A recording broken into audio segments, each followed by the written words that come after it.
After 20 years of building together through dust, deadlines, and damn good ideas, Pace and Adam invite you to join them for honest conversations about the home building world. Welcome to Build Connected, where experience meets insight, powered by Diamond Home Restoration. Welcome, everybody, to episode 8. You got Pace and Adam here. Adam is in a new locale. Look at that. Well, we're going to talk about what that is in the background. That's a Pecky cedar. Is that right? Sure is. You got that right. Tell me about it. It's cool looking, kind of, but it's really annoying. You can see all those little holes, every now and again, a little piece of wood falls out of the ceiling and, I might be chilling on the couch and, a little piece of wood falls in your mouth. That's no fun. Where are you? I am up in North Lake Tahoe, Tahoe City. That must be nice. So you've got a day off from work? Is that what you're saying? Yeah, my boss, Pace, gave me a paid day off. He offered 2 days off, but I said, no, 1 day is enough. I said, Pace, you take a lot of vacations. It's time for me to take a vacation. Interesting. Interesting spin on the situation. I like it. By the way, I have another vacation coming up soon. Yeah, I know. So that is the Mountain House. A lot different framing up there, different material, different framing, a lot of snow loads. Yeah, we got heavy snow loads. Engineers have to calc out for 15, 20 feet of snow. We've got this A-frame style in here. You can see these big 6x12 beams. Pretty cool. Pan over to the right. Let's see the... There you go. Real nice. Yep. Got the wood-burning stove going on. Okay. Yeah. Lovely. Just lovely. All right. Well, here we are, week 8, like I said, and we got stuff to talk about today. Hit me. Well, I would like to discuss one of our favorite insulation products, and that would be Rockwool insulation. You know it, Rockwool. Rockwool is a brand that makes Rockwool insulation. We've got various options of insulation we can choose from, but here at Diamond Home Restoration, we always veer towards the Rockwool. There are certain times in a build where maybe we need to use some spray foam or some rigid foam, perhaps, but Rockwool is our insulation of choice, and I'm going to tell you why. Rockwool is hydrophobic, so it doesn't absorb water. It is fire resistant, and it is also very good at absorbing sound, better than your average fiberglass insulation bat. So I believe that for every inch, it's an R3 or R4 that you get with the Rockwool. Not as much with the fiberglass. I can't remember the exact numbers, but great insulation qualities. So for us, we love it mainly because we're all of our work is in WUI zones. So if we can use a fire resistant material, that makes sense for us. It's, you're paying a little bit more money. Maybe it's 20, 30% more, but there are certain parts of a project where we always recommend it's worth spending a little bit extra money. And that is one of those places. Things like plumbing fixtures is kind of another place we like to spend a little extra. But in any case, Rockwool, let me just give you a little synopsis of what it is. It's made from rock. It is melted down and it is woven into fibers and turned into insulation. So that's why it's fire resistant. And you can also get it in boards where you can install it on the exterior of the house. You can get it in bats. So yeah, that about sums it up for Rockwool. If you're going to insulate your house, we recommend going in that direction. That's just our automatic go-to. Yeah, I think this all, we've talked about the majority of our career building in San Francisco. It definitely stemmed from that. When you're in an urban environment and you have zero setback, we have property lines where you have to fire rate, meaning in our situation, a minimum 1 hour burn rate to get through the wall because you were oftentimes touching the neighbor. Um, it became such a natural choice. We started off using it, I think, in critical areas, and then the extension was just like, well, if it's good there, why not? Why wouldn't it be better everywhere? And inspectors love seeing it. It's just a much more resilient build when you're using it. You know who doesn't like it? Who doesn't like it?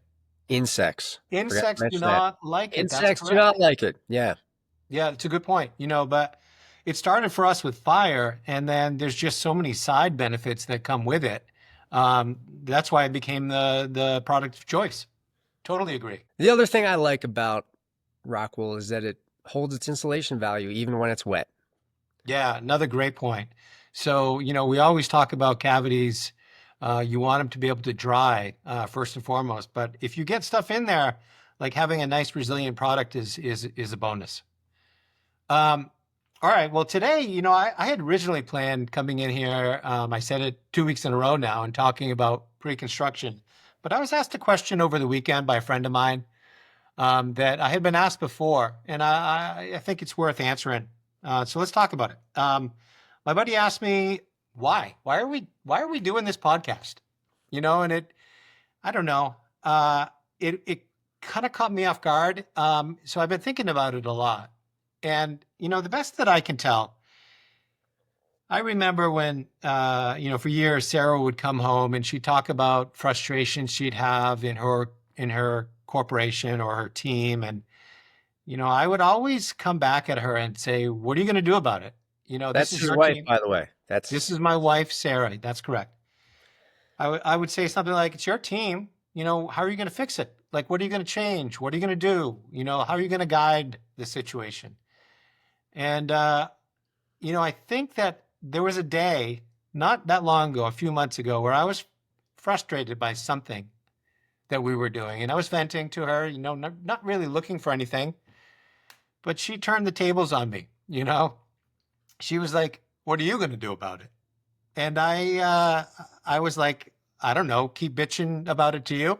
And she was like, maybe you should do something different. You've got that down pretty well. Like, you have a voice, use it. And so you and I talked about starting this podcast and just talking about the things that we liked and that we didn't like. It was a forum for us, and I look at that and I compare it to somebody's vote. You have a choice. Like you have a voice on which way you want things to go. And I think that we're speaking up about, things that are good and things that are bad. And there are a lot of things, and I'm the negative one, I suppose, here, right? So I'm really focusing on the things that I find annoying and are inefficient and frustrating, and they live across the industry. Some ideas, that we'll be talking about are the permitting process. Um, you know, there's a saying, it goes something like, as goes California, so goes the nation. A lot of things that we're talking about here don't really impact people in the rest of the country yet, but they are coming for you. And so just talking about where there are things that can be improved, I think is really important. So the permitting process is definitely one that we're gonna come back to again and again. We've been talking in past episodes about the relationship between the builder and the design team, and just where that can improve, where the communication and the collaboration can improve for the good of the homeowner, right, and the good of our buildings. Also, just general contractor practices is something that, contractors have a bad reputation, I think in large part for good reason. There's a lot of things that I think are just done poorly. And so we want to call those out. We want to show where those can improve as well. And then, maybe closely tied to that one is business practices for contractors, I guess. Last week I mentioned just how like most contractors, end up owning a company without any real training in running a business. So pointing out places where that operation can get better as well. I think those are like four kind of broad brushstrokes of areas that there's lots of frustration, and we'll talk about improving. But I think that's the answer to the why, though. Just taking our voice, using it for the betterment. Yeah, you asked me, "Hey Adam, you want to do a podcast?" And I thought about it, and instantly my reaction was, "That sounds like a great fun thing to do." And I think you actually asked me, "Well, why would I want to do it?" And I think my reasons are similar to yours, right? I mean, ultimately, it was a forum for us to help people, provide people with information, maybe shed some light on the background going ons. I think I just made that word up. The things that go on behind the scenes in the contracting world, and I think people are interested in that. And I do love researching products, and I love going to work every day and problem solving. So being able to kind of talk about these products and interesting things on projects is always interesting to me, and I think it's interesting to other people. And I think your approach, although it encompasses all of those things, it's about making a change, and I love that. I know sometimes it's hard for us to think as individuals, can we really make an impact? Can we make a difference? And it's got to start somewhere. And I think some of the topics that you're discussing, ultimately, if people are listening to that and it's meaningful to the right person, slowly word spreads, and maybe little changes can happen along the way. So I love that. I love your approach in that, and I think that's why we're both doing this. Wow. That was much better said than me. I think that was perfect. Like, there are a few things in particular, like first of all, and this will be an episode, just problem solving, right? Like you always say it, it's the thing you like about the job. Every day is a different set of fires, a different set of challenges. That's the job of a contractor, like other things, right? It's just problem solving, a different set of conditions every day. So like that's certainly part of it. And you mentioned just one thing at a time, slowly, bit by bit. Yeah, that's that improvement, incrementally. Absolutely. The other thing that's kind of tied to that is it takes a number of years to understand your industry, right? And then to build up enough confidence to speak on it. It takes time to identify where the problems are. It takes time to identify why they're happening and who the players are. And then it takes time to just think about like ways to address it, get that confidence to actually speak out against the things that, I don't know, you were taught were right, your whole career.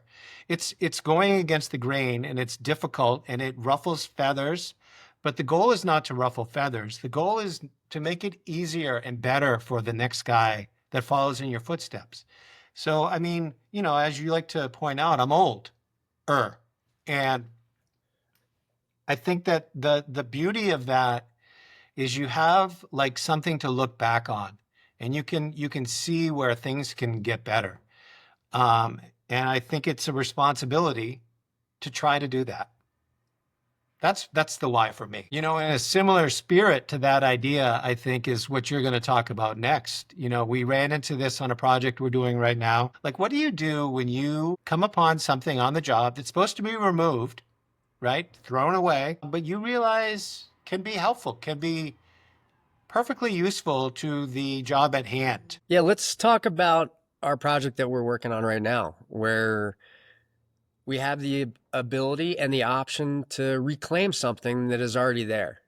These projects that our clients take on, they're probably the most expensive thing that they'll ever spend money on. So we always want to look at ways where we can save money and still maintain the scope of the project. There are certain things out there. Maybe it's cabinets, right? Where we can recommend maybe a different line of cabinets that's the same quality to save some money. But maybe there's some areas of the project that need to be demoed that we realize, hey, we don't need to tear this out. Let's save some money. And so what we have right now is we're redoing the front entryway of the house, and there is an existing staircase. It's about 8 steps that take you up to the front entryway, and that staircase is sitting on a thrust pad. So we have this thrust pad that was called out to be removed, and we realized, hey, let's keep it in place. Let's, in our market, we're able to save, a few $1,000s for our client by not ripping this out. And our staircase lands in a little bit different of a zone, a little bit past the thrust pad. But this is the great thing about having an engineer that is open to hearing ideas. And we were able to work with our engineer and solve this issue of landing the staircase in a way where we can still utilize the thrust pad. So this is just about finding things in a job site that make sense to save. And, you're doing good for the environment. You're not putting stuff in a landfill. You're saving your client money. And it's a win-win. Yeah, I love it. And this goes back to that collaboration, right? Because of a good foundational relationship between the designer and engineer and us. We had that relationship. So we said, hey, this is what we're dealing with. We put together a sketch of how we saw the concrete coming together with the new stringers. We presented to the engineer, and he was like, yeah, that works all day long. Let's do it. Here in California, we have to use a low carbon concrete. So it just makes even more sense, right? If we don't have to do any concrete, right? Reuse what's in the ground already. We're winning all day long. So it made a lot of sense here, and we had the relationship, and we were able to get what we call an SK drawing. What does SK stand for? Skunk Works. That's not right. That's not right. Sketch? Is that right? That's not right. Maybe. I've looked this up, I think 5 times. Do you not know what SK stands for? I hate to say this, but Sketch. Pace was right again. Sketch. Typically refers to a supplemental drawing issued by an architect or engineer. These are often labeled as SKs. To clarify a detail, show a revision, address a field or condition. Sketch. Yeah. Okay. So there it is. But I mean, in this case, we saved money. We saved the planet. Yay. And it was seamless. The inspector came out to look at it last week and was like, of course, makes perfect sense. Yeah, look, it's a little piece of the project, but if we can do that 5 times along a project, we might be able to save our client $10,000, $15,000, depending on what we're doing.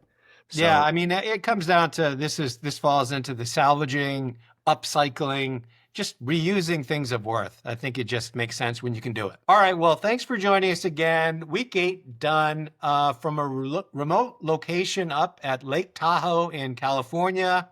Oh, yeah. This is my happy place, our little cabin to get away. Thanks for giving me the day off, Pace. Appreciate it. And You get one a year. Yeah. Did you look at the calendar and see the upcoming days I have scheduled? We'll get into that later. Anyway, that's it for now. We'll catch you on the next one. I'm Adam. And I'm Pace. Thank you. See ya. That's better. Thanks for joining us on Build Connected. For more stories, insights, and ideas, visit diamondhomerestoration.com or find us on Instagram and LinkedIn. We'll be back next week. We hope you will too.